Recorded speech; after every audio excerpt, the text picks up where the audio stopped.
Right, we're going. I don't care.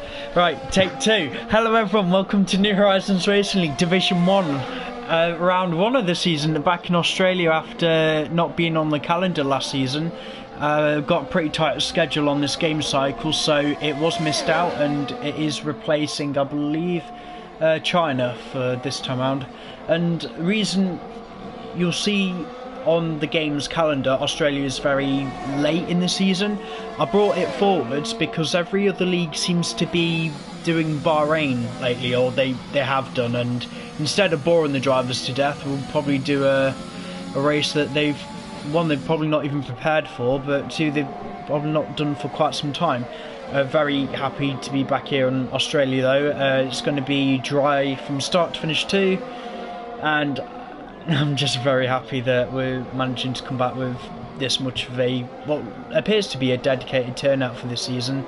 I do have alongside me the man, the myth, the legend, Gamey Things. How are you? What are your thoughts on Albert Park? And hello everyone, welcome back. We're going to have a fun season for this one, aren't we? As for Albert Park, it's alright, but I don't know. I think it's because we've not raced here yet on this game. But ever since post-patch, this track does seem to be more drivable. Good point. So, yeah, I do expect at least 4 DNFs, particularly at the turn 11-12 chicane. As for action, as you can see, unfortunately though, which it would be very interesting to have seen. Obviously, we still got the old layout. Obviously, in this game, we also got a new layout, haven't we, this year? I'm a little bit reserved about the new layout. It's one of the things I'll have to see it to believe it if we're going to be improving the racing around here. I think it's okay, but that's from a league racing perspective. I know they've made it wider in a few places in the longer flat out section in Sector 2. I don't think it's really going to help overtaking particularly. It'll be a bit like Saudi Arabia where they're all just a bit closer together. But hopefully they can follow, and you know, if it works, we can't complain. Proof's in the pudding. Teo, both Astons have invalid. Anyone else? Bummer. Are you I know excited for our season, but are you excited for the real life one? I can't remember. Is this season's Australian Grand Prix, is it supposed to be early on in the season or late? 'Cause I actually can't remember. Late. Oh, late. Is it like September, October time? Maybe, yeah. Oh god. I'm looking forward to it. All I know is it's definitely after Spa in Italy. Yeah, I just didn't know if it was going to be as late as, let's say, you know, where it was supposed to be last year, in between Brazil and Saudi, I think, was its original slot. Yeah, I would not have agreed with that. I'd have to have another look sometime, double check the real life F1 calendar. But obviously big news with the situation in the world at the minute. Sochi no longer on the calendar for this season. Not particularly surprised. I don't think anyone is agreeing what's going on in that part of the world, and I just want to say that is a decision that we are also going to be making as well. I had a word with the admin team. We are not going to be racing at Sochi yet. I've not been able to decide which replacement race we're going to be doing. It's still up in the air whether it will be a double header at one event, or if do we go back to China? Do we go, I think for Div 1, I think it's France that's missing.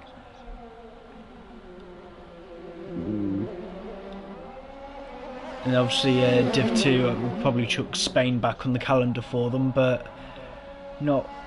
It's not. I wouldn't really say it's a tragic thing for a league racing point of view, but the Kremlin have got it coming to them. That's all I'll say. Oh, damn. Alright. Anyway, let's focus on our stuff here. Yeah, I've seen Carps has binned it coming out of turn. Oh yeah, completely. 5, turn 6. Wow. I think he's made the corner and he's just binned it where we would normally expect him to. I can only assume that he's just whacked the throttle and it's gone into the barrier. Which, to be fair, is easily done. I'm on board with Collins at the minute, not set a time yet, down there in P15.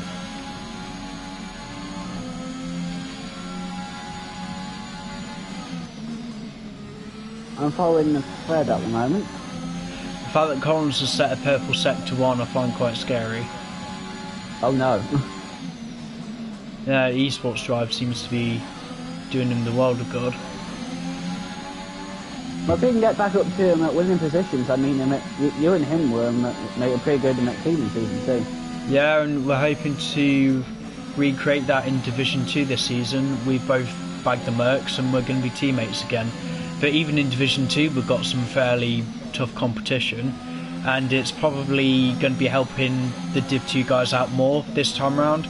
The likes of F1 Antics, Third by Gaming, Callum, Fred, Collins here as well.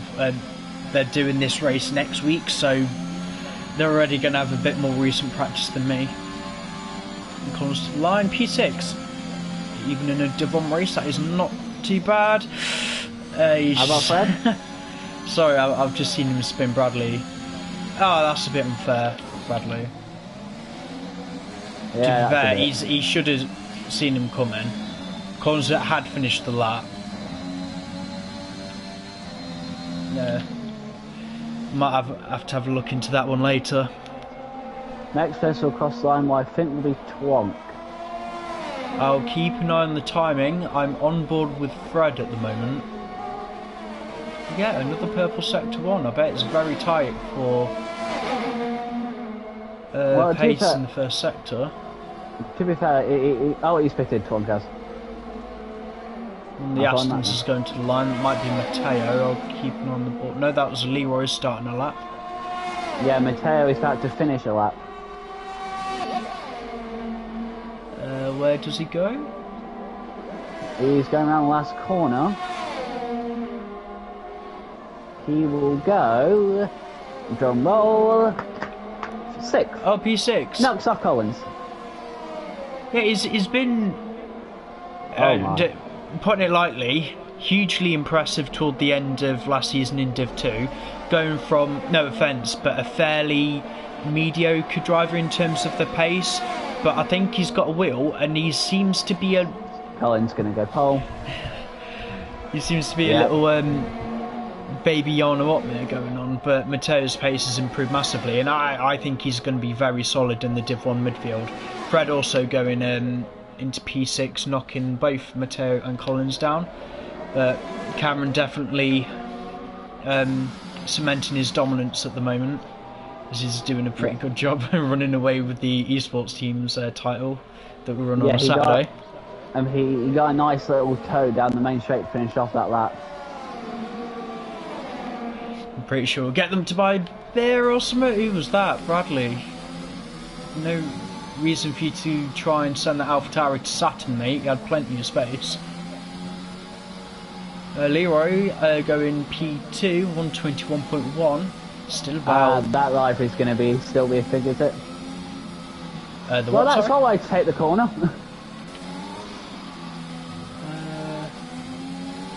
Just trying to see. I'm following the Ferrari. Yeah, I'm bored with him now. Rodrigo seemed to show consistent pace in not Division 2, pre-season last week. As long as he's consistent, he can prove to be a tough nut in the midfield, but where's he going to go for the moment? P5. And finally, Tamer, under his new gamer tag, has joined. Tamer, if you can see, buddy, you are in the Merc this season. One thing I want to talk about. Go for it, man. I've got Tamer at me in Discord, so speak away. Yeah, well, I just need to say that obviously we're just following a Ferrari, and I got to say, in real life, I honestly have to say, I'm not a big Ferrari fan, but I think Ferrari potentially has the best looking car. What, for the 2022 season? Yeah. In terms of the body shape, I think it's absolutely disgusting. I hate it.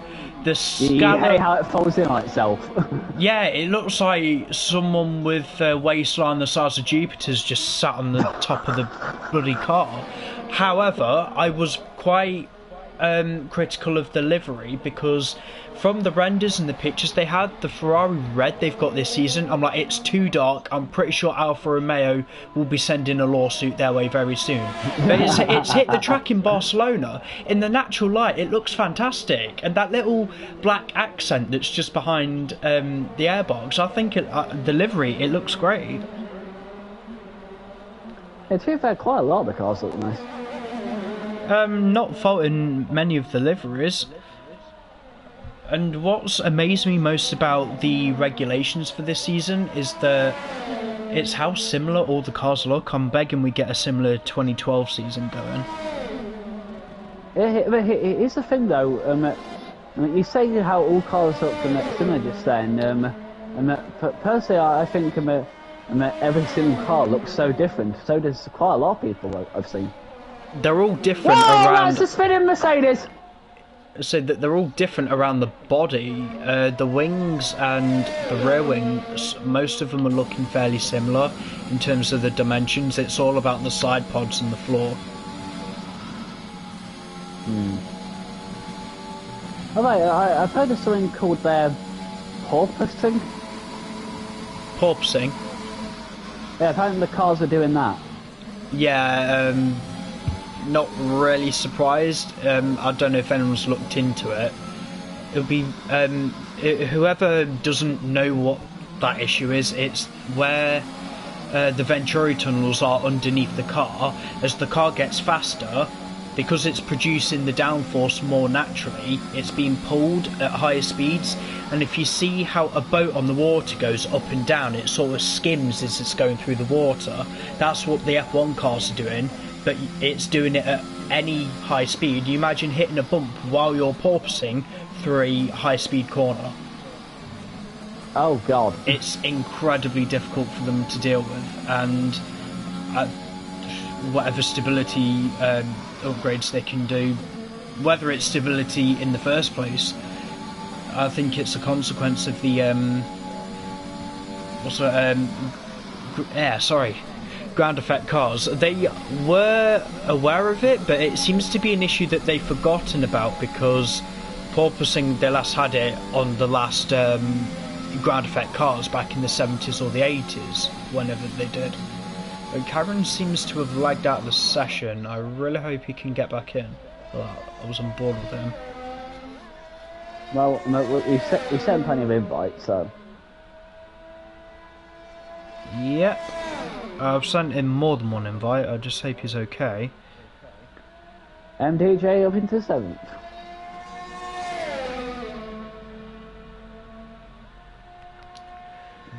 So for it. Yeah, someone keep an eye on if Cameron actually gets back in the session or not. So I know that we're pushing it a bit for time. Oh! What have you done? No, I was watching our new Alpine driver, and he's quick, but he invalidated his time just before he hit the first sector point. Right. I'm not trying to make assumptions, but I do believe... Yeah, I think Cameron's internet died. I know that he does have some sort of a router problem up there in Scotland. Scotland. Oh mate, you want to see he's in the north of Scotland. When he goes to the beach, he's literally in the North Sea. He's so far up north, it's a joke. Oh wow. Anyway, looks like this session about to end, so everyone's on their last runs, if they are on a run. I'm on board with Callum Davey at the minute, just marginally up. It might... I don't know if he'll get himself into the top 10. Yeah, so anyone who's on a lap, they just need to get around now. The same moment with an Aston.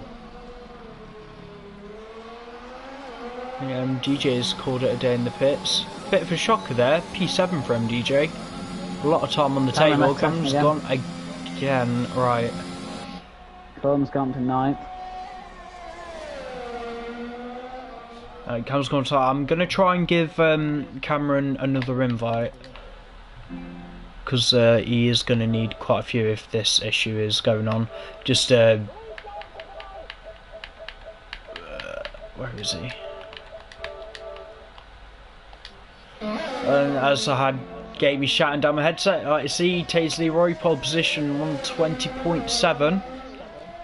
It's about half a tenth, but it's half a tenth that he was able to get.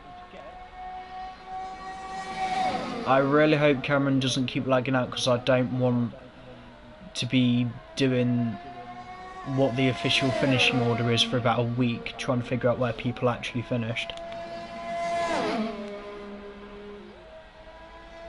Everyone's called it. I think F1 Antics has crashed. Dan Smola in the Alpine did very, very well in pre-season. Where is he going to go here, though? Not enough to... It was fairly cemented in for P3. Oh, Bomber's gone up. Bomber out of nowhere again. Only just, though. I think him and Dan, they're going to have a very interesting fight all season long. Don't know if we're waiting on anyone in particular. Just waiting for Leroy. Yeah, Lee to cross the line. Hopefully not box the car. Yeah, he's crossing the line. Good lad. And just like I'm pretty sure Bomber had a great end for the season on the last 1 or 2 races, so he's carrying up that trend a bit. I believe he was doing okay, but he had internet issues in Saudi, like his home race, and couldn't race properly on that occasion. Double checking the race director. Yeah. Anyone who has had any problems in qualifying, just send it to the instance channel in Division 1 on Discord. But your top 3 then: Taze Leroy, pole position, first one of the season for Aston Martin. Reigning champion Cameron Dowds, P2 for Mercedes, and Bomber P3 in the AlphaTauri. Okay, just to say, yes, they are so far ahead of third place, the top 2, but look at this, they're so close again. The rivalry is going to continue. I'm more worried that we're getting into the realms of 3 to 6 seconds off the pace, and that's not even the slowest apparent car on the grid. We're just getting into the guys that just binned it in quality. Oh, yeah. To be fair, some people couldn't really hook up their lap from it properly, I will give them that. Yeah, that shows some guys who've actually put in the effort to practice. And then for some of the others, it just comes a bit more naturally.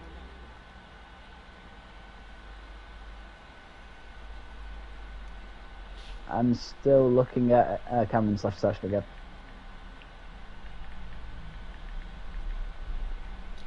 What screen are you looking at right now? Just the standings. I've got a feeling we're a bit stuck. I get a feeling also. Probably because I left and joined.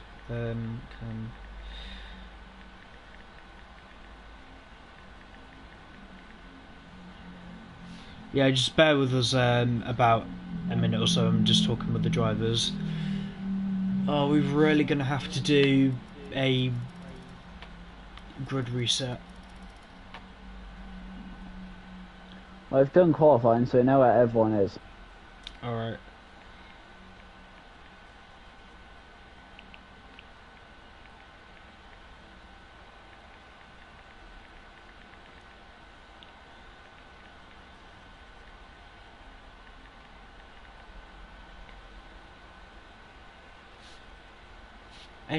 Is any life, any changes? Because Cameron's left the session. I don't know why it's been like this. No, we're still there. Yeah, screw it. Lobby restart. Yeah, lobby restart. Ugh, what a way to start a season. Well, luckily we now we knew where everyone was, so. Yeah. The stream might end here. I actually need to close my application to get it going again. So if it does die, bear with us. We'll be back in a few.